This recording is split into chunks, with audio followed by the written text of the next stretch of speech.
Good morning, welcome to other blog of truly Bangali couple. আজ শুক্রবার, তো মোটামুটি সবাই জেনে গেছো যে আগামীকালকার যে লকডাউনটা সেই লকডাউনটা ক্যান্সেল হয়েছে। তার কারণ রবিবার দিন পরীক্ষা আছে। এবার লকডাউনটা উইথড্র করলে নো ডাউট ভালো কাজ করেছে, এখন লোকের পরীক্ষা দিতে যেতে অবশ্যই অসুবিধা হতো, কিন্তু এটাকে আগে জানা ছিল না যে রোববার দিন পরীক্ষা আছে লাস্ট মোমেন্টে। যাই হোক, প্রশাসন যেটা ভালো মনে করে সেটা করেছে এবং সাধুবাদ জানাই সেটার জন্য। আগামীকাল তাহলে আমাদের অফিস আছে, এবং শুধুমাত্র আগামীকাল না, পরশু যেটা রোববার দিনও আমাকে অফিস যেতে হবে। তার কারণ আমাদের যে ব্রাঞ্চ 3 তলায় ছিল সেটা গ্রাউন্ড ফ্লোরে চলে আসছে, শিফটিং। ঘুম থেকে উঠেই ফোন নিয়ে কুটকুট কমপ্লিট হলো তারপর না আমি দেখাইনি, এখন সব জিনিস দেখানো যায় না। এটা কি গোলা রুটি? হ্যাঁ, গোলা রুটি। Thank you. আজকে বড়া পাও হবে। মানে আমি ব্যাপারটাকে চেপে গেছিলাম, ভাবছিলাম অনেক জিনিসই ভুলে যাবে। একদিন বড় মনে বলছিলাম, এখন ভুলে নাই করবো। কালকে বলে কি পাউরুটিগুলো চা দিয়ে খাবে। চা দিয়ে খাওয়া মানে? তাহলে আমি পাউরুটি নিয়েছিলাম, আমাকে বলা হয়েছিল যে বড়া পাও বানানো হবে, এখন বলে চা দিয়ে গেলে পাউরুটিগুলো খেয়ে নেবো। আর একটু বড় হতে হবে। এটা আমার ভুড়ি স্ট্যান্ড। আর একটু বড় হতে হবে, 2-3টা ওই পাগুলো খোলার পরে একাই স্ট্যান্ড হতে হবে, ধরে থাকতে হবে। ওটা তোমার অ্যাচিভমেন্ট। পরের দিনকার গোলা রুটি আজকে আমি ভাজি না, নর্মালি এটা মাই ভাজে। এখন শখ হলো দাও, যদি আমি না পারি তখন তুমি ভেজো। এটা আমি ভাজছি, দিস ওয়ান।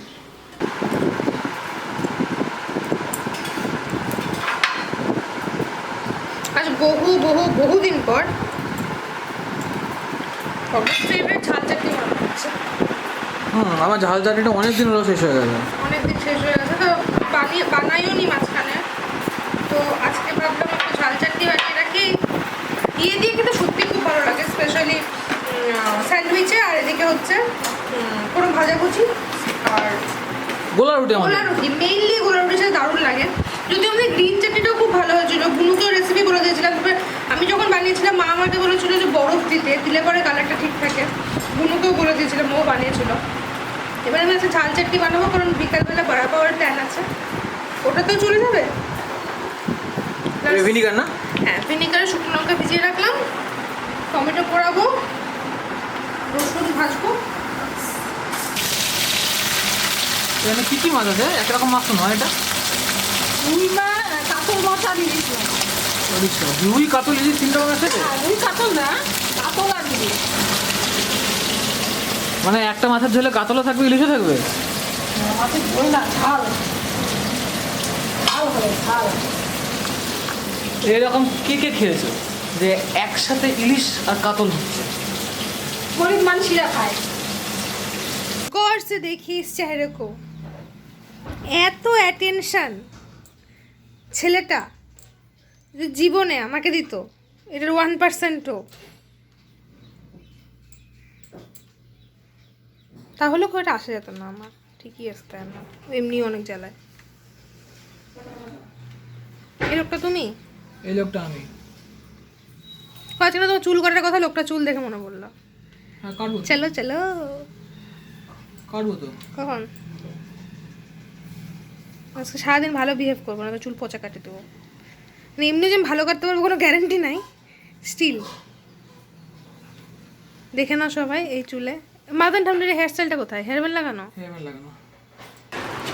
এইটাই কি সেই 3 রকম মাছের ঝোল? 3 রকম মাছের ঝোল না, ঝাল। 3 রকম মাছের ঝাল।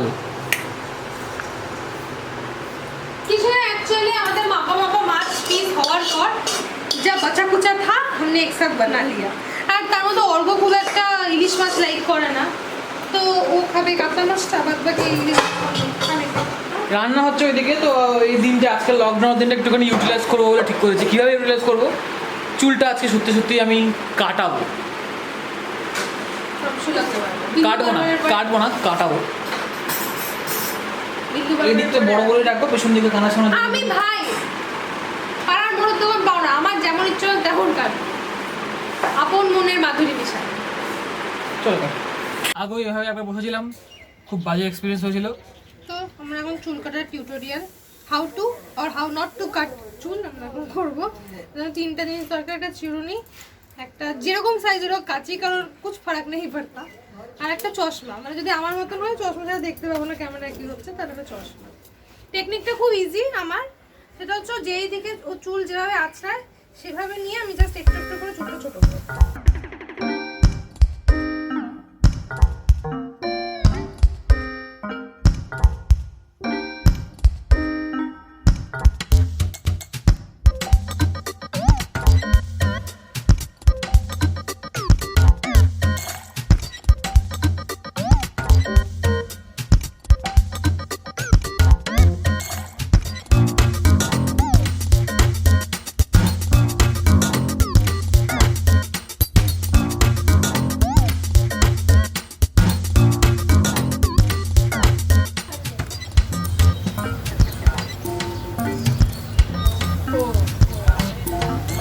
প্লিজ যারা যারা দেখছো, যারা যারা অর্ঘকে কিউট কমেন্ট করো, আই রিকোয়েস্ট ইউ। আজকে অর্ঘকে খুব কিউট লাগছে, কমেন্ট করবো না তো আমাদের দুজনের ঝগড়ার জন্য তোমরা দায়ী হবে।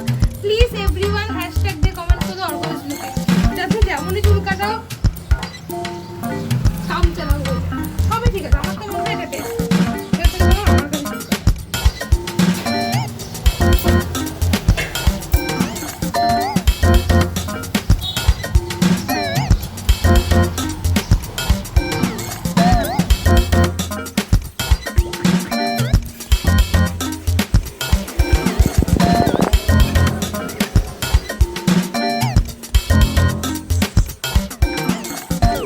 কমপ্লিট, তবে কেমন হচ্ছে বলতে পারছি না। তারা কারণ গায়ে চুল ফুল পড়েছে প্রচন্ড, আমার সারা শরীর কুটকুট কুটকুট করছে। আগে কোনো স্নান করবো না, একবার হচ্ছে দাড়িটাও কেটে নিই নাকি।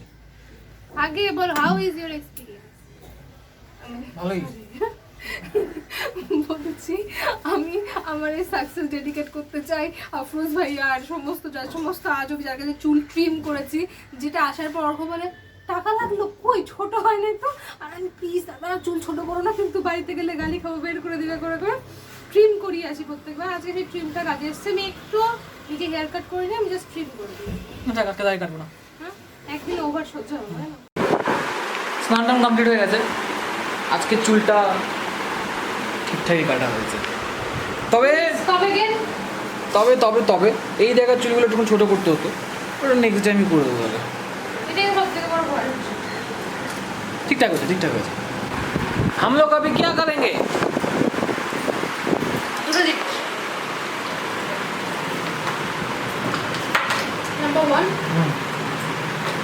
ঝাল চাটনি বানাবো, আর 2 হচ্ছে যেহেতু বড়া পাও খাওয়া হবে সেই জন্য বড়ার মশলা।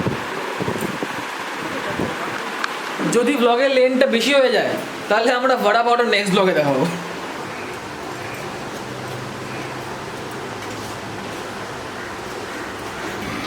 ওখানে টমেটো পুড়ছে আর এখানে বাদাম শেখা হচ্ছে। বাদাম শাখা হচ্ছে, কাঠখোলা বাদাম ভাজবো। আর 3টে টমেটো নিয়েছি আমি। এর আগে যারা আমাকে ঝাল চাটনি বানাতে এই আমাদের চ্যানেলে দেখেছো তারা জানো যে টমেটোটাকে চারপাশে একটু স্লিট করে নিয়ে এটাকে পুড়িয়ে নেওয়া হয়। এটাকে মাইক্রোওয়েভ করা যায়, বাট পোড়ানো যে একটা ওই বারবিকিউ ফ্লেভার সেটা আসে না বলে আমরা ইয়ে করে নিচ্ছি। আর বাদাম এই কারণে ইচ্ছা আছে এবার একটু বাদাম দিয়ে চাটনিটা বানানো। আর আমাদের এখন ইচ্ছা এবং প্ল্যান দুটোই আছে যে বাড়ির যে ডেলি ব্লগস আমাদের যেগুলো হয় আমরা ক্যামেরাতে শ্যুট করবো, মিনস মোবাইলে না, ক্যামেরাতে শ্যুট করবো। তার কারণ দেখো হয় বাইরে যাওয়া হচ্ছে না, ফুড ব্লগস বন্ধ, ট্রাভেল ব্লগস বন্ধ। শুধু কষ্ট করে কিনেছি শখ করে। ইউজ তো করতে হবে নাকি? তো আমার ডেলি ব্লগসে এখন থেকে ডিএসএলআর শ্যুট করবো। প্লাস কোয়ালিটি খুব ভালো হবে, একটু খাটনি আমাদের বেশি হবে। হ্যাঁ, খাটের অবশ্যই একটু বেশি হবে, তবে আশা করছি তোমাদের বেটার কোয়ালিটি দিতে পারবো পিকচারে। মানে মেনটাইম আমি আলুর যে বড়াটা হবে, বড়া পাওয়ের বড়া, বড়া পর বড়া প্লাস আলু সেদ্ধ করে মশলা বেটে বড়া করা হচ্ছে, সেটা এক দুটো চায়ের সাথে এক্সট্রা খাওয়া হবে না, সেরকম মানে বেঁচে গেলে এক্সট্রা খাওয়া হবে, সেজন্য বেশ দড়া সাথেই করা হবে বড়ার মশলাটা।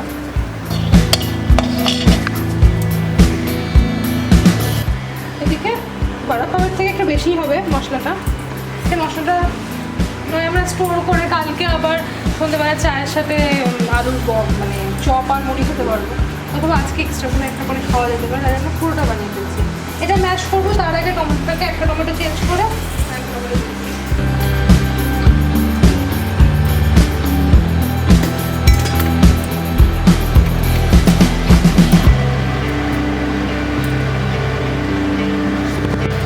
এবার চাটনির জন্য একটু রসুন ভেজে নিচ্ছি।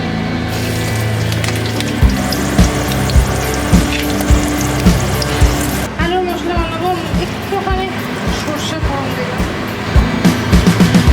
একটু পরে দেবো। আর একটু রসুন। এই মশলাটা হতে থাকতে আমি আলুটা রেখে দিই।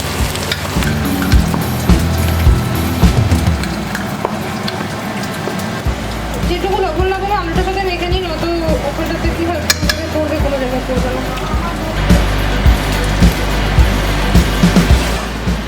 এবার এই মশলাটাকে কষবো, এর মধ্যে একটুখানি হলুদ দেবো, আর তার সঙ্গে দেবো মশলাটা মধ্যে একটু বেশি ভালো হয়ে গেল।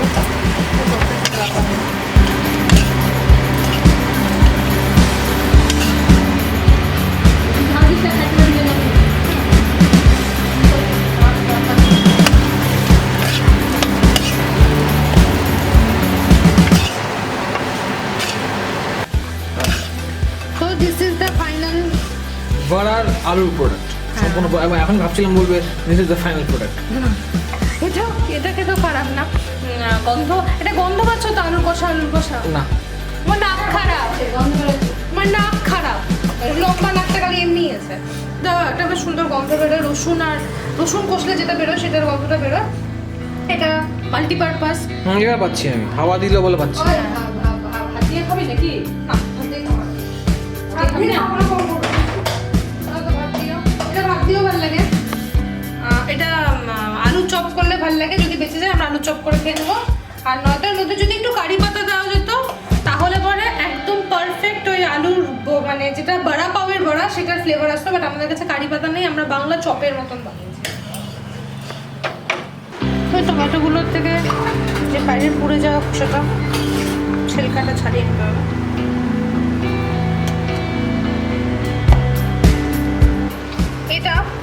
এটা আগে কোনোদিনও করতে দেখোনি আমায়। এটা করার একটাই কারণ, ভিতরের এই বীজ আর জলটা বেশি পরিমাণে থাকলে চাটনিটা খুব পাতলা হয়ে যায়, সেই জন্য একটু জলটা যদি কমিয়ে নেওয়া যায় টমেটোর ভিতরে তাহলে পরে হবে না। এবার এটাকে রাফলি চপ করবো, বাদ বাকি সব জিনিস দিয়ে ব্লেন্ড করবো।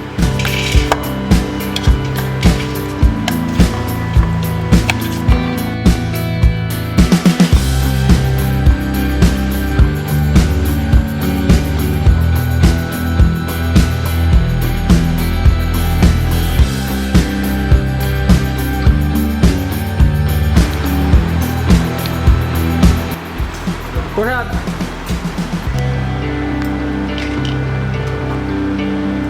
কি ওই আর কি, মানে তোমাকে টেস্ট না করে খাওয়াতে পারি না, খারাপ কিছু খাইয়ে দিলে, তাই 4-5টা বাদাম রাখলাম। বাজাবে এই কটা বাদাম, সরে যাও, বাবা আসছে। এই কটা বাদামই এলাম, ব্যাপারটা যেহেতু চাপটা খুব বেশি হচ্ছে না, আগে বাদামটা আমরা গ্রাইন্ড করবো, তার মধ্যে বাদ বাকি সব মিক্স করে দেয়।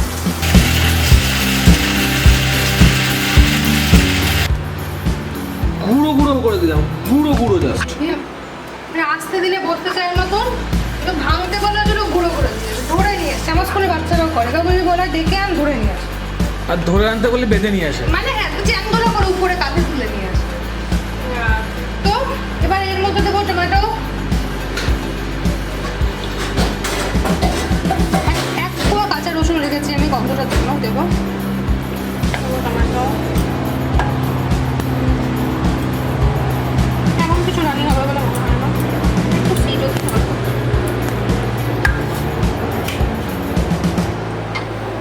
ভাজা রসুনগুলো এখানে অনেকগুলো শুকনো লঙ্কা আছে, ভিনিগার দেওয়া। সেগুলো যেহেতু অনেকগুলো লঙ্কা দিয়েছি তার জন্য বেশি দেবো না, 4টা কাঁচা লঙ্কা দেবো। কাঁচা লঙ্কাগুলো থেকে গেছে, পাকা লঙ্কা দিলাম, এই কটা পাকা লঙ্কা দিলাম, আর ব্যালেন্স করার জন্য আধা চামচের একটু কম চিনি। জাস্ট নুনটাকে আর এই ঝালটাকে, পুরো টক আছে যেহেতু ভিনিগারের জন্য, সমস্তটা ব্যালেন্স করবে এই চিনিটা।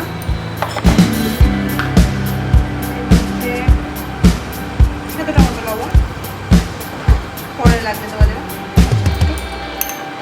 আর একটু white wine.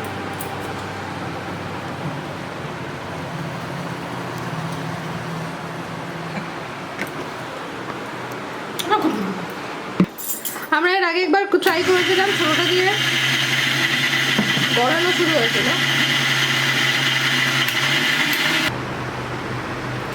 This is the final consistency of the chutney. এই টেস্টটা একটু সেটেল হতে একটু কয়েক মিনিট লাগে। প্রথমবার মুখে দিয়ে মনে হয় কেমন একটা যেন খেতে, দেন ঠিক হয়ে যায়, খুব ঠিক হয়ে যাবে। তো এটা আপাতত আমরা একটা কাচের শিশি আছে, ওর মধ্যে ঢেলে রাখবো। কাচের শিশি রিউজেবল।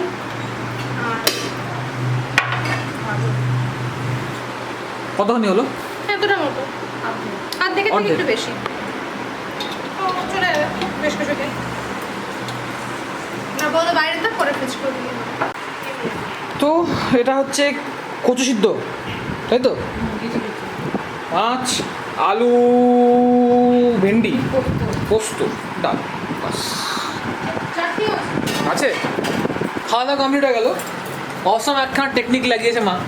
প্রথম কথা হচ্ছে আমি ইলিশ মাছ খুব একটা খেতে পছন্দ করি না, তার কারণ কাঁটা ভেজে খেতে আই ডোন্ট লাইক ইলিশ মাছ। এবার ইলিশের সাথে কাতল, হ্যাঁ, তো ইলিশের মাছের যে ঝোল হয় সেই ঝোলটাতে খেতে ভালো লাগে। তো ইলিশ মাছের ঝোল হয়ে গেল, আবার কাতল মাছও হয়ে গেল একসাথে। আমি অলস, আমার ভালো লাগে না। সবার কি ইলিশ খেতে ভালো লাগে? তুমি বলছো তোমার কাঁটা বেঁচে খেতে ভালো লাগে না, কিন্তু গন্ধটা ভালো লাগে। ঝোল দিয়ে খেতে ভালো লাগে, কিন্তু কাঁটা বাঁচতে ভালো লাগে না। না ইলিশ মাছে কাঁটা বাঁচতেও পারে, এখন তো মাছ খায়, আগে তো মাছটা খায়। হ্যাঁ, তুমি বলো তুমি কাঁটা বাঁচতে পারো না, তোমার খেতে ভালো লাগে, স্বীকার করো। কেউ কি এটা কাঁটা বেঁচে তুমি খবর করে খেয়ে না না না, আমার ভালো লাগে না ইলিশ খুব একটা ভালো লাগে না। হ্যাঁ, তাহলে এটাই স্টেটমেন্ট যে ভালো লাগে না। ঝোল ভালো লাগে। আরে ও তো ওর বাড়িতে গেলে আমার নয় মিথ্যা কথা বলে যে অর্ঘ ইলিশ খেতে ভালোবাসে, এদিকে নিজে আমার নাম করে ইলিশ খায়। কোনো মাছ খেতেই ভালোবাসে না, আর আমি প্রাউড। আচ্ছা, মা একটা খুব ভালো কথা বলে, দামি কথা, যে সবাই সব খায়, খালি আমি আর মা বলি আমাদের নামটা পড়ে। ইলিশ মাছ সবাই খায়, কিন্তু আমাদের দুজনের জন্য ইলিশ আসে। সিমই সবাই দেখে, কিন্তু সিমইটা আমি আর মাই চালাই, ব্যাপারটা ওখানটাতে। Be proud, accept it. না না, আমি ইলিশ মাছ খাই না। আমরা ইলিশ মাছ ভালোবাসি। উই লাভ ইলিশ মাছ। আমরা এক বছর বর্ষাকালে রোজ ইলিশ মাছ খাচ্ছিলাম আমি আর মা, ওয়ার্ল্ড রেকর্ড, রোজ ইলিশ। কিন্তু যাই হোক, উই লাভ ইলিশ মাছ। কিন্তু না, আফটার এফেক্টে ভালো লাগে না, ও খুব গন্ধ হয় সব জিনিসপত্রের বাসন। আমি এখন সবগুলো হ্যান্ড ওয়াশ দিয়ে ধোয়া হয়, আবার লেবু দিয়ে ধোয়া হয়, চা পাতা দিয়ে ধোয়া হয়। এখন রেস্ট নেবো, তারপরে বড়া পাও বানাবো, খাবো। সন্ধ্যাবেলা বড়া পাও বানানোর আগে একটুখানি মাছ টাছ খেয়েছি তো, বেশ পান টান খেতে ইচ্ছা করছে। আগের দিন বাবার পানে নাকি চুন বেশি হয়ে গেছিলো, বাবা নাকি গাল ফাল পুড়ে কিন্তু গিয়েছে। কোনো নাকি নেই, দুবার নাকি ইউজ করলো কেন? নাকি বাবার পানে নাকি বেশি হয়ে গেছিলো, নাকি। আচ্ছা আচ্ছা, তো আজকে একটুখানি কম চুন মানে প্রায় নাই চুন দিয়ে পান বানাবো। খুব বেশি খয়ের আছে, আমি দেখিনি তো। আমার যখন খেতে ইচ্ছা করে আমি জাস্ট একটুখানি চুন দিয়ে মরিচ উপরে দিয়ে খেয়ে নিই। সবই আছে, সুপারিটা নেই এখন। এই তো এটা আছে। খুব বেশি দিও না, হ্যাঁ, এইটুকুটুকু মানে বেশি ভালো লাগে না। ক্যামেরা শ্যুট না করে অভ্যাসটা এত বিগড়ে গেছে যে জুম হয় সেটা ভুলে গেছিলাম। ইয়েওয়ালা মারা হয় টমেটোর মতন রেড হট পানওয়ালা। হুম, ডান একটু রেস্ট নেবো। একটা জিনিস বলি, আমরা সামনে ফ্ল্যাটে পাপিয়া দিয়ে গৌতমদা, পাপিয়া দিয়ে আজকে লকডাউনও মানে এই যেহেতু এমার্জেন্সি সেক্টরে চাকরি করে, অফিস খোলা। এবার দাদা আজকে পাপিয়া দিকে বাইকে করে অফিস দিয়ে আসতে যাচ্ছিল ফুলেশ্বরী মোড়ের ওখানে। এত বাজে অবস্থা রাস্তার, মানে বৃষ্টিতে গর্ত ভর্তি হয়ে আছে, বোঝা যাচ্ছে না কোনটা গর্ত কোনটা রাস্তা। বাইক ওখানে স্কিড করে গর্তের মধ্যে পড়ে গেছে, বাজেভাবে কেটে গেছে, ফেটে গেছে, ভাঙেনি হাত পা, এটাই বাজে পাঁচোয়া। এবার বলার ব্যাপার হচ্ছে একটা ফেসবুকে একটা মিম দেখেছিলাম, ব্রিটিশরা বাড়ি বানিয়ে গেছিলো, সেই বাড়ি এখনো পড়েনি। 6 মাস আগের রাস্তা, 6 মাস আগের বাড়ি, 6 মাস আগের ব্রিজ ধসে পড়ে যায়। তার সঙ্গে যেটা বলার সেটা হলো do wear helmet, do not carry helmet always. আচ্ছা তাদের পড়া ছিল, ভাগ্য ভালো নয়তো মাথা যেত। যেটা বলার শুধু পুলিশ দেখানোর জন্য হেলমেট নয়, যে ট্রাফিক পুলিশ মামা ধরবে বলে, কিন্তু হেলমেট না, হেলমেটটা পরো নিজের সিকিউরিটির জন্য। রাস্তার বাড়ির থেকে রাস্তার মোড় এমনকি কিছু কিনতে গেলেও হেলমেট করেই যাও, এমন কিছু ক্ষতি হয়ে যাবে না, বাট না পড়ে গেলে অনেক বড় ক্ষতি হতে পারে। So do wear helmet. তোমার তার কারণ তোমার বাড়ির রাস্তা, সামনের রাস্তা, হাইওয়ে ঠিক হবে কোনো গ্যারান্টি নাই। ইভেন অ্যাক্সিডেন্ট কিন্তু শুধুমাত্র নিজের দোষে হয় তা না, রাস্তা, লাক ফ্যাক্টর অ্যান্ড বাদবাকি ড্রাইভার, বাদবাকি যেখানে পরিস্থিতির উপর ডিপেন্ড করে। সো নিজের সেফটিটুকু নিজের হাতে, সেটুকু অন্তত মেনটেন করো। আচ্ছা ঝেড়েছি বলছো, অলওয়েজ পরে যাবে হেলমেট, মাঝে মধ্যে ধুও, অফিস তো এখানে তো করো কি না? হ্যাঁ, এখন নতুন হেলমেট এখন তো রোজ পরি। তখন নতুনই ভালো লাগে হেলমেট হোক, বউ হোক। দরকার ছাড়া বাইরে বেরিয়ে না, মাস্কটা ঠিক মতো করে পরো। তোমার নিজের সেফটি, সে হেলমেটের জন্য হোক, মাস্কের জন্য হোক, তোমারই হাতে। আমরা নেক্সট ভিডিওতে বানাচ্ছি, till next video, take care. এত চুল কাটলাম না, মাথা ঠান্ডা এটা গেল না কেন? তুমি কিরকম কাটলা তো তুমি দেখে না, বুঝে তুমি না। এটা আমায় কাটতে দিলা না, তুমি বললে যে এটা কাটলে পরে নাকি দেখতে খারাপ হয়ে যাবে, বলছো কি বলো? হ্যাঁ, তাও তো অর্ধেক কেটেছো, অর্ধেক কাট নাই। মানে মানে ওই দিকেরটা কেটেছো, ওই দিকেরটা কাট নাই, মানে এইটা একটাই। বুঝো। টাটা।